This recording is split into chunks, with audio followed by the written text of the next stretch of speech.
মাত্র 14 বছর বয়সে নায়িকা হন পূর্ণিমা। ক্লাস 7 পাশ করেই 8-এ ওঠার সময় তিনি এই প্রস্তাব পান।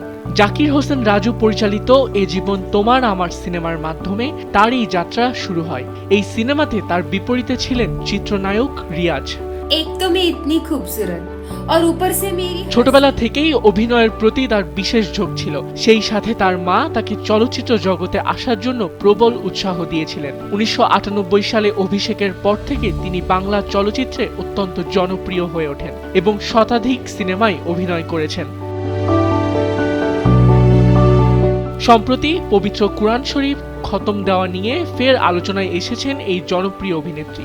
স্কুলে থাকতে কোরআন শিক্ষা নিয়েছিলেন তিনি, কিন্তু তখনও খতম দিতে পারেননি পূর্ণিমা। সেই আক্ষেপ থেকে আবার তিলাওয়াত শুরু করেছেন তিনি। আবিদ খান, সময়ের আলো।